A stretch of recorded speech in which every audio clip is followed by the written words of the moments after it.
자, 최순실 소유한 태블릿 PC 하나 더 나왔습니다. 과연 이게 어떻게 된 건지 하나씩 살펴보겠습니다. 이동희 차장. 네. 하나 더 나왔던 게 뭡니까? 자, 그동안에 알려진 것은요. 최순실 씨는 부인하고 있습니다만 최 씨 소유의 태블릿 PC가 분명하다. 그래서 그 안에서 대통령의 말씀자료 수정한 부분 이런 것들이 나왔었잖아요. 그런데 이번에는 그동안에 알려졌던 방송사를 통해서 공개된 그 태블릿 PC 말고 또 다른 태블릿 PC가 최순실 소유 것, 그게 하나가 더 있었다라는 게 특검에 제출이 됐다는 소식입니다. 그런데 지금까지 이제 태블릿 PC가 3개가 있는데 이게 태블릿 PC 잘 못 쓴다고 주장을 해왔잖아요. 그렇습니다. 그것 때문에 늘 다툼은 계속 이어져 왔는데 장시호 씨라면 조카인데 조카가 이걸 제출했군요. 그렇습니다. 다른 앞서서 확인된 태블릿 PC보다도요. 조카인 장시호 씨가 제출을 했고 검찰에 따르면 특검에 따르면 그 사용자 이름 그리고 사용된 장소 그 안에 들어있는 각종 지원 관련 삼성에서 지원했다는 그 관련된 이메일 내용 그리고 대통령 말씀자료 수정 기록 이런 것들이 발견된 점으로 미루어 볼 때는 최순실 씨 소유가 틀림없다라는 게 특검의 분석입니다. 자, 지금 보시는 저 장시호 씨 이모의 소유인 태블릿 PC를 제출했습니다. 자, 일단 검찰은 뭐 그동안 논란 그리고 최순실 씨가 나는 태블릿 PC라는 거 못 씁니다 하지만 믿지 않는 분위기입니다. 가려치겠죠. 자, 하나 더 보겠습니다. 자, 최순실 씨와 정유라 씨, 그 어머니와 딸 사이 이 모녀 관계를 본 사람 데이빗 윤 씨입니다. 저희가 어제도 소개해드렸습니다만 독일 교포 2세인 그가 어머니와 딸에 대해서 조금 더 얘기를 더 했습니다. 그 음성 소개해드리겠습니다. 대화를 많이 하네요. 뭐 잔소리식으로 얘기 많이 하시죠. 옷차림부터 시작해서 뭐 이것저것 그 때문에 좀 많이 싫어하셨죠. 저희 아버님이랑 비슷한 그런 그 세대인 것 같아요. 한식 좋아하시고 되게 컨서바티브하고 보수적이고. 자, 한식 좋아하고 보수적이고 그래서 그런지 문신한 것, 정유라 씨가 문신한 걸 싫어했다고 하는데 자, 지금 화면에 보신 저 사진 저건가 보죠? 그렇습니다. 작년 9월 달에 공개됐던, 언론을 통해서 공개됐던 정유라 씨의 모습인데요. 네. 지금 문신이라 이렇게 모자이크 비슷하게 저희가 처리를 해서 잘 보이진 않습니다만. 오른쪽 팔, 어깨 부분, 그리고 네. 왼쪽 어깨 부분에도 저렇게 문신이 새겨져 있습니다. 네. 자, 그러니까 저희 방송에서는 문신을 다 이렇게 좀 제대로 보여주면 안 되기 때문에 저희가 뿌옇게 화면 처리를 한 것인데요. 김도혁 기자. 네. 글쎄요. 일단 정유라 씨 덴마크에서 만났을 땐 사실 굉장히 당당한 어투를 한 걸로 기억하거든요. 네. 모녀 관계에 대해서 좀 설명이 된 게 더 있습니까? 덴마크에서 정유라 씨가 취재진들을 만나서 말을 할 때 굉장히 당당한 모습을 보였는데요. 네. 그 모습을 보면서 이제 많은 취재진들과 한국 언론에서는 미리 준비된 답변이 아니었냐라는 반응이 다수를 점하고 있었습니다.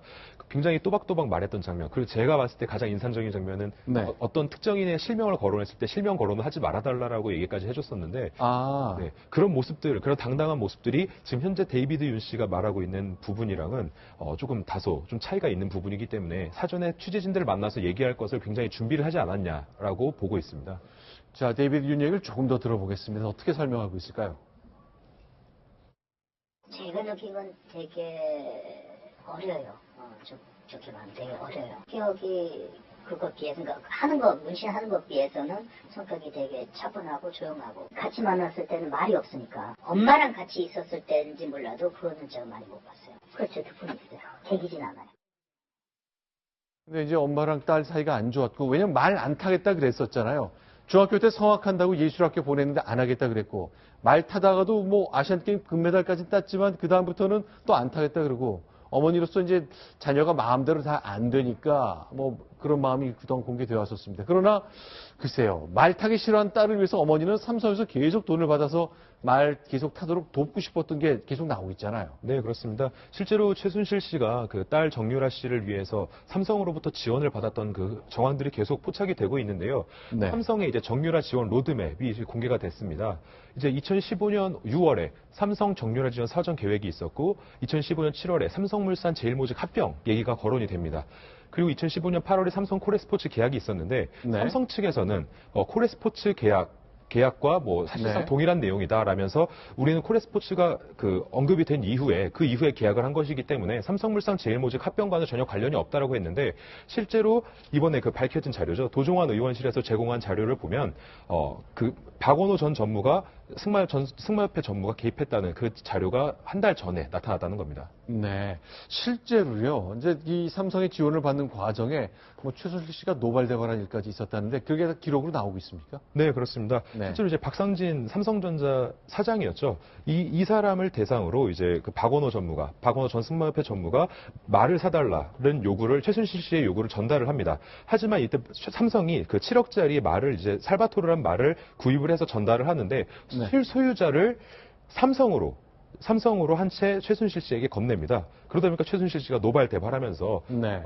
내가 언제 말을 사달라고 했지 빌려달라고 했냐 라고 이제 얘기를 하는데 그것이 이제 박원호 승마협회 그 전무죠. 그 사람이 특검에 나와서 한 말입니다. 저 앞에서 보신 그 CG에서 똑같이 보실 수 있는데요. 말을 사주라고 했지 빌려달라고 했느냐면서 박상진 삼성전자 사장을 독일로 보내라면서 경로했다라고 진술을 했습니다. 그 정도였습니까? 위세가 어쨌건 말 두 마리에 25억 원이라는데 말값이 이렇게 비싸다는 것도 전 처음 알았지만 글쎄 최순실 씨가 뭐 거의 안하 무인격으로 행동했고 사고했다는 것 확인이 되고 있습니다. 자, 어쨌건 정유라 씨 덴마크에 머물고 있는데 빨리 귀국시켜라. 어떻게든 빨리 데려와라.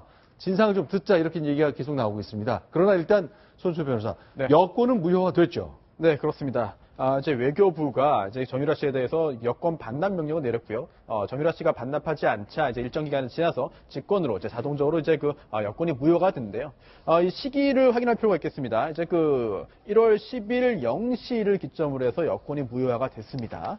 그래서 지금 현재는 이제 정유라 씨는 여권이 없는 상태인데요. 좀 전에 이제 나오고 있습니다만 1월 10일 공시 이제 0시를 기점으로 해가지고 불법 체류자가 됐는데 사실 여권이 없다고 해서 무조건 불법 체류자라고 보기도 어려운 측면도 있습니다. 일단 비자와 별개이기 때문이겠는데요. 그리고 또 하나가 이제 국내로 송환하기 위해서는 범죄인 인도 절차에 따른 그런 절차를 다 밟아야 됩니다. 이제 국가와 국가 사이의 관계이고 또한 또 외교적인 부분이 있기 때문에 절차를 다 밟아야 되는데요. 여기에서 송환 결정이 나온다 하더라도 이번 달 말까지 정유라 씨가 불복을 해서 법적으로 다툼을 한다면은 사실 얼마나 시간이 더 걸릴지 알 수 없는 상황입니다. 따라서 실제로 어느 정도까지 정유라 씨가 국내 송환을 이제 거부하고 이제 버틸 수 있을지는 정확히 판단할 수 없겠습니다만 적어도 마음만 먹는다면 남아있는 특검 수사 기간 정도는 충분히 넘길 수 있지 않을까라는 예상을 할 수 있을 것 같습니다. 알겠습니다. 이렇게